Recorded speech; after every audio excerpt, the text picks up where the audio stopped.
subscribe. Tariq Radio. Like and subscribe. That shit is ugly as fuck. We wear that shit. It's braids. Take that shit out now. Are you being for real? Take that shit out now. Okay, what's your problem? Take that shit out now. You were dressed in the store. But take that shit out now. Bro, what the fuck? Take that shit out. Braids. That shit is ugly as fuck. What is going That on? shit is ugly though. Hey, Like, I'm look with at your fucking hair. It doesn't look bad. That's Hey, ugly. please stop following us. Because see, the white women, they're always supposed to be the victim. They're always supposed to be the fragile damsel in distress. And you know what? That ties into some of the stuff we see now with some of these social media influencers. I put up a tweet earlier. Today because there was a skit, and the skit is going viral, of a white woman, and this white woman had some braids in her hair. And it's like the old Bo Derek braids. So this white woman started to go to like a black neighborhood and ask people, should she have braids? So it was like a little gaslighting thing. And she's like, yeah, I'm at Popeye's Chicken and I'm going to ask people, should I have braids? So the premise already started off racist. It already started off with a racist premise. And then there was one part later on in the skit where there's some big back, quote unquote, black woman who could have been an immigrant or something with a bonnet on, yelling at the white woman, get that shit out your hair. You ain't supposed to have no braid. Get that out your hair. And the white woman acting scared. And it's clearly staged. It's very staged. And it's gone viral. And most people, I think deep down, they know it's staged, but it still justifies their own anti-black racism because under all of the comments, it's like, oh, these black bitches this and all these black women are haters and all these racist black women. So it's used to justify anti-black racism. See, these staged black aggressor skits. See, white boys do that. It is these white boys who will go somewhere talking about, hey, I'm in Compton, and they want to do a prank, and then they get attacked, and usually the people attack them are people that they paid. You see. And they do this because they manufacture this anti-black narrative for clout. You know? And a lot of these streamers do this. They do these videos where they're allegedly being harassed by black people under the guise of cultural appropriation or some kind of random confrontation. And again, what they do, they pay some folks, coerce them into perpetuating some weird stereotype. And the ultimate goal is basically victimhood optics. See, the white participant, they're supposed to be, quote unquote, victimized by these black brutes. And that shows a certain level of privilege where you have to pay people to so-called victimize you. Because listen, these folks, these young, and this is why we say racism is, it's passed down because this new generation, they're being more covert with the racism. And my young black people, y'all better understand, and I want to talk to you about this. All my young black folks out here, your white friend who got braids and all that shit, you better believe that they're still practicing forms of anti-black racism because they understand it's profitable. Like anti-black content, it performs well on social media platforms, especially when it frames black people as hostile, irrational, or envious of white people. You know, a lot of these creators, they manufacture these scenarios because it is going to generate clicks. You're doing what they do. These white influencers, they'll weaponize stereotypes for sympathy. You know, so they rely on historical caricatures of black people, loud, aggressive, jealous, and then they gotta position the white person as an innocent, peace-loving victim. You dig? going into the whole feminist thing, the scared white damsel. Just like the white woman in the video that went viral. Oh, she's a little skinny white woman. Oh, I just wanted to have braids. Oh, now I'm being attacked by the big back black women. Oh my God. So yeah, that's all cap. But again, that's a part of the new stages of white supremacy. This is nothing new. It's just being done in the digital age. Okay? Nothing drives comments, shares, clicks, and debates more than stage racial conflict.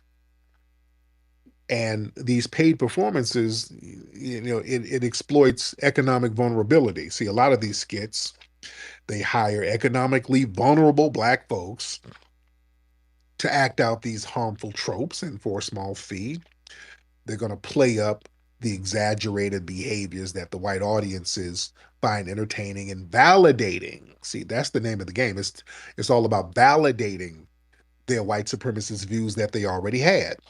So, you go give somebody, you go down to some black area or some economically um, strained area, and you meet somebody at Sally's Beauty Supply and say, "Hey, I'm doing a video.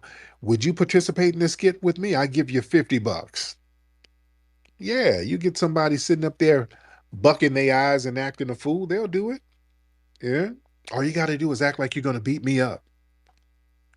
And then the white girl goes out here, put this video out and you make like $20,000-$30,000 off that video with all the views. It goes super viral. It gets about 5-6 million views.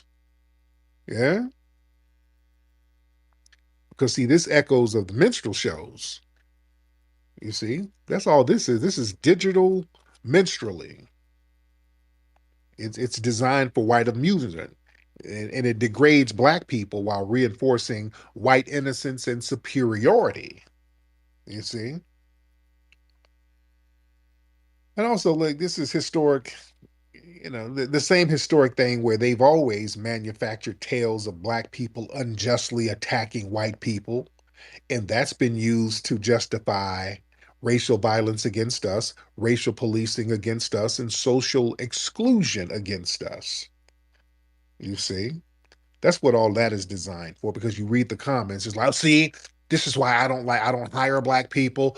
This is why. So yeah, this is just helping them validate their anti-blackness. You see. So we got to understand what the game is, and it's always the same damn formula. The white person, they're kind of, just innocently asking a question, and then a black person loudly, aggressively, just out the blue, starts going in on them while the white person stays calm. And then the audience, you're going to side with the quote unquote white victim. Yeah. So yeah, we got to stop going for that. Now, black folks be sending me these clips. Hey man, Tariq, look at this. Like, fool, you don't know this is staged. This is staged as hell. And here's the thing. See, for the white people who stage this bullshit, there are zero consequences for them. It's all up. It's all plus. Even when people realize it's fake, they're still going to get the views and the money from the views. And the white creators, they're going to gain followers. Many of them start gaining sponsorships, viral fame. And then black people, we have to hold the brunt of this stereotypical finesse. You see? And those depictions, that just reinforces the public's fear and mistrust of black people. And that increases the risk of discrimination, harassment, and violence offline. So that's not no innocent shit. We got to understand what that is. Black Space, what's up, Black? Oh, hey, what's going on, Tariq? Thanks for Yes, sir. having me on. Um, Speaking of, delineation, I was wondering if anybody was aware that I'm picking up this job and I needed my immunization records. I'm Okay. FBA and I'm from South Florida. And do you know they created a new department down there in 2012 for immunization records, stop recording them They only go into 2000. Now, I was born in 1970, and I can't get my records. It's like they're erasing us already. So I'm just putting out the caution, man. If you come from an area, this might want to check on your records and see if you still have them, because they are actively erasing. I gotta go, man. I have to move heaven and earth to try to get my records, and I'm FBA. I'm from Florida. All my folks are from Florida. My folks are from the Panhandle. Parents moved down to West Palm Beach when they got married, and they just like doing a big ass erasure. So anybody I gotta look into that. Yeah, but folks play these record games, these paperwork games, and we got to stay up on that. Speaking of that, that reminded me of something. You know, the other day, hold on, brother, hold on. The other day I had who would I have on here? One of the was it up here? One of them Nigerian dudes. They were talking about crime stats. He kept talking about how the crime stats in black neighborhoods are so high over here, and they're not that high in Nigeria where he's from. What he didn't tell you, Nigeria don't really release their crime stats like that. So there's a lot of crime that's just not reported. I want y'all to Google that. Like Nigeria, they don't release their crime stats like that. A lot of folks don't know that. Tia, okay, another one of these dudes. Tia Chang. Tia. Tina. Mr. Chang, hop in. Okay, dude, you were talking a second and then you stopped talking. What's happening? See, this is another one of these dudes. You got a profile of a woman and it's a damn dude running the profile. Yo, Tina Chang? Yeah, he got out of here. What's with these foreign dudes running women accounts, acting like women on the damn internet? Good freaking grief, man. This is what I'm talking about. It's weird as hell. Okay, let's get Shark something. What's up, Shark?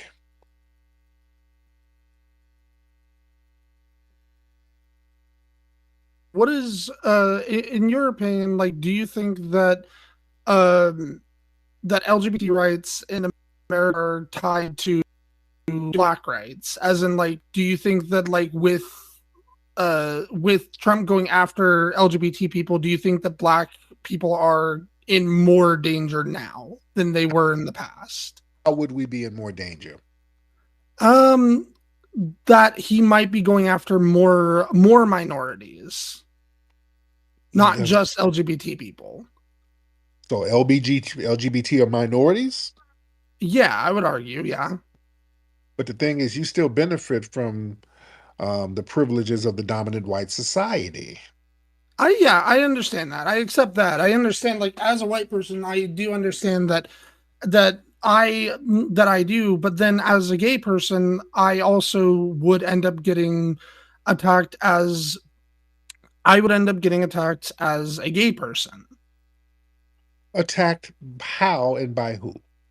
I get attacked by the right all the time just for existing. As a gay person, I get called a pedophile, I get called a groomer, I get called all these things that are patently not true just for existing. So yeah, y'all get called names. See, we don't get just called names. I understand that. I understand. I apologize. Yeah, okay, because don't compare that because I apologize. Sorry. We get mass incarcerated, we get redlined, we get we get a whole bunch of shit done to us as black people. So it's not the same. And yeah, we're not fearing that they're going to do anything to us because you know what? They've already done it to us. They've done it to us first. It's not going to be next. They've done it to us first. So we're not tripping on that. We're going to be all right. Right, I understand that. I apologize. That wasn't my intent. I am sorry. It's all right. It's all right. But thank you so much. Yes, indeed. I was just curious, what your opinion on that was. Sorry. Oh yeah, my thing is y'all better get out there and holler at them. See, the thing is, this is the problem. A lot of you guys don't want to challenge the white power structure because you benefit from the white power structure. That's why everybody circles around to black folks so that we can be the mascot. The problem is, black people, we've suffered from racism from the LGBT community too, and that's a problem. Right. That's never addressed. That has to be addressed. We get badgered by the white LGBT all the time. Right. Going back in slavery, there's my movie. I did a movie, Buck Breaking, talking about um, how black males were sexually exploited during slavery, sexually exploited during Jim Crow. Can I ask what was that called again? What the movie was called again? It's called Buck Breaking. Buck Breaking. Buck Breaking. Okay, I'll give that a watch. Absolutely. Thank you. Thank you so much, brother. I appreciate you. Yeah, yeah, yeah. That no, no. See, people are trying to use these scare tactics on us. That's not going to work. Like, oh, Trump is going to get us next, dude. The dominant society got us first. It ain't next. We've already been gotten, and we done dealt with it. We done dusted our shoulders off, and we're still here. Now that everybody else is getting a piece of the action, it's like, hey, where are the black people to stand with us? Uh, we're both being oppressed. Yeah, yeah, yeah. We've already had ours. Now you handle yours. We handled it. Now you handle it. Just like with feminism. This is what I'm saying. Just like with feminism, this is the same play. The white women are like, hey, black women, we need to stand together. Your struggle of racism is like my struggle, sexism. This white man, he's controlling both of us. And he's oppressing you, and he's oppressing me not giving me more money. So yeah, let's stand together. Now you get out there and you fight him. We need your loud Negro voice. And then when you break them down, and I'm going to go and circle back and get the corporate structure to give me money. Yeah, we ain't falling for that no more. Yeah, we're not falling for that no more. Yeah, that con game is over, you see. And the people who thought they were going to pull that con game were the tethers to try to act as black representatives. And we're letting folks know they don't represent us. When you get somebody with some janky hairline talking about, yes, we need to be intersectional. No, this person doesn't speak for us. Unfortunately, they don't rock and speak for us. You see listen, the Democrats are so done right now. Did y'all see Representative Al Green? There's a clip of him. He was on the Breakfast Club, and he was talking about everything I said he was going to talk about. I told y'all the other day, family, that whole outburst that he did, what they're trying to do, they're trying to manufacture a good trouble civil rights cosplay. That's all that is. That's all that is. And sure enough, the next day or a couple of days later, when he was getting censured, he was getting reprimanded for the outburst. A bunch of the Congressional Black Caucus got up there, started singing "We Shall Overcome," and then they start parading Representative Al Green on some of these Democrat satellite broadcast, and running around here telling his side, oh Lord, this was horror. This was just like Selma. Oh, this is the civil rights movement. Oh, they were denying me my rights as a Southern black man. Oh, they were treating me so horribly. I've never withstood racism like this. This took me back to Jim Crow. Oh, I felt like I was going to have to pick cotton.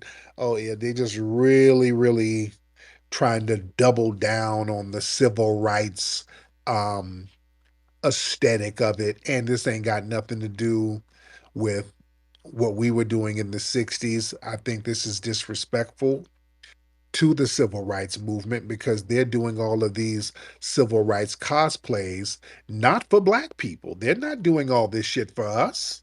That's the problem.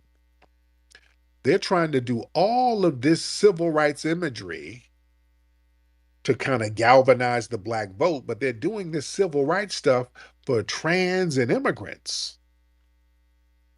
And that's not what the spirit of the civil rights movement was for. It was for the rights and benefits that Black people, particularly foundational Black American, that we were going to receive. So for them to shamelessly co-opt the movement and do all of this performative nonsense is very disrespectful to the movement and disrespectful to foundational Black Americans. All right, let's get the Black Hand in the building. The Black Hand, hop on in, Black Hand. Yes.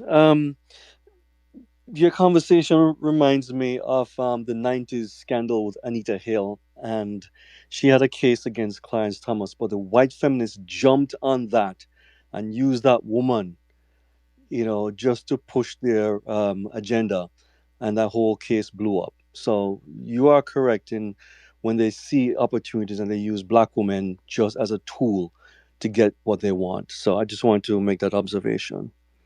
Absolutely. Absolutely. Thank you so much, brother. I appreciate you. You're welcome. All right. Oh, my goodness. Uh, da-da-da-da-da. Let me see. We got a lot of folks in here. Shout out to everybody in here, ladies and gentlemen. Let's get y'all raise your hand. Let's raise your hand if you are ready. Raise your hands if you are ready. Let's get FBA for Trump. All right, let's get FBA for Trump in here. Mr. FBA for Trump, can you hop in, please? FBA for Trump. All right, FBA for Trump ain't saying nothing. No, he bounced. All right, I wanted to hear what FBA for Trump had to say.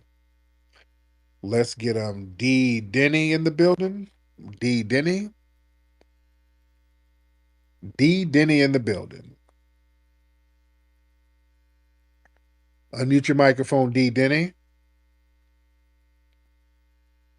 D Denny, D Denny, D Denny. Y'all come on, man. What y'all doing? All right, let's get Slime. All right, if y'all are not ready, y'all don't get in the queue here. Slime 88. My bad, Tariq. Can I break in here? Yeah, go ahead, brother. Man, it's a pleasure to speak with you. I listen to you all the time as much as I can. And it's a pleasure to talk to you directly this morning. I want to speak to the issue you pointed out about how they manipulate the population and the minds of the people, especially when they want to get laws passed that denigrate. They use black men and women to denigrate. For example, along the line about passing laws, I'm sure you remember the movie Reefer Madness. Oh, yeah. They use that to frighten the population, especially the white people, that whenever black men smoked weed, they kirk out, they rape women, they rob, steal, and murder. So they use that. And it was all political. The Hearst family was behind that, William Hearst, because they had vast lands of forest, and they wanted to push their wood. And see, the main product for building and material was hemp. And hemp you can grow 4 times as fast and get 4 times as much crop in a 1 acre plot. So the Hearst wanted to make it illegal to have cannabis, so to sell wood, because they were building houses in over 100 years ago, when the industrial time, when they were building houses, they were making furniture, so on and so forth. So Hearst had to get rid of his vast lands of wood.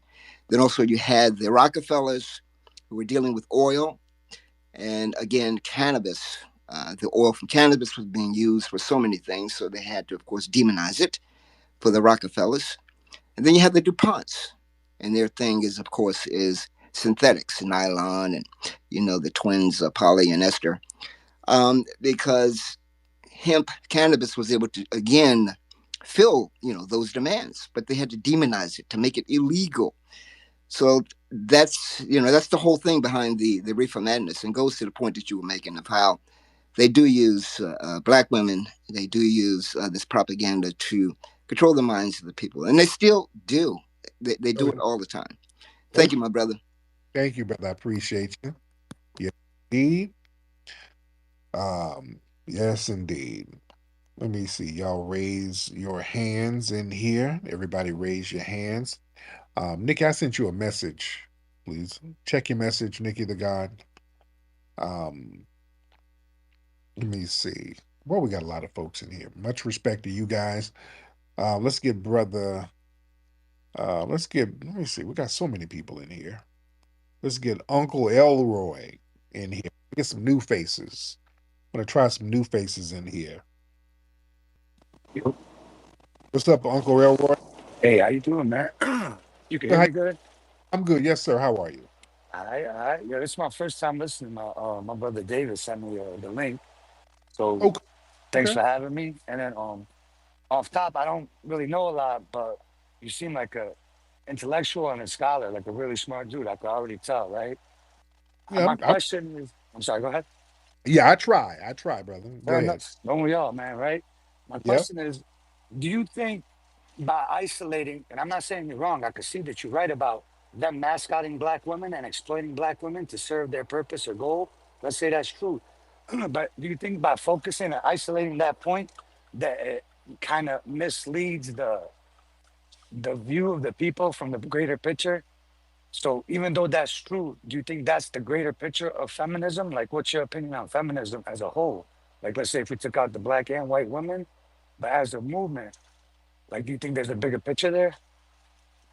What's the bigger picture? If there's a bigger picture, what's the bigger picture? I believe it's to deconstruct society and family values and morals and things that, like, basically ruin the human experience for people, right? I'm Because, lost. I'm lost. I'm very lost. I don't know what you're saying. I'm so basically what happens is by pushing feminism, right, whether it be black or white, you take women and convince them they deserve these rights that men have, right? But you only sell them on the pros of the rights that men have, not necessarily the cons of being a man in society, right? So then you create division, which causes families to have problems, infighting, and separation. Once families are separated, and I'm sure you're aware of this, like in the black communities, they promoted social security in these programs, right? And like low impoverished communities, which happen to be black as well. And that led to a lot of divorce, which led to a lot of fatherless homes, you know what I mean? So the division and separation leads to separation, obviously, and then it causes issues because there's not a family unit. There's no balance. Excuse me, my voice is hoarse. right. Well, yeah, yeah, yeah. Well, we acknowledge that they were deliberately trying to cause rifts in black society, but that's not anything new. The dominant society, they've always done things to try to sabotage black society. So we're Right, used to doing that, and we're used to the different plays that they make to do it, and right. we move and shake as best as we can Now I feel to you. Mhm. to defy those tropes. So it is what. Right, Now but what? see, that's my thing though, right? You just said in black society, but I feel like the argument I would try to make is like, I don't think it's like inherently just a black thing. I think whoever was pushing these types of movements didn't have a preference in whose lives they ruined. Like, whether it be a black family or a white family, the goal is more so power and control. And if people are united, right? Whether it be a black or white family, they have more power and control of themselves. Where if they're separated individual degenerates, they're much easier to, create outrage and manipulate and things like that. Yeah, but thank you. But based on history, they prioritize being on code with whiteness. They prioritize that. So yeah, it's not colorblind when it comes to maintaining white privilege, white power. They're on that kick and they stay on that.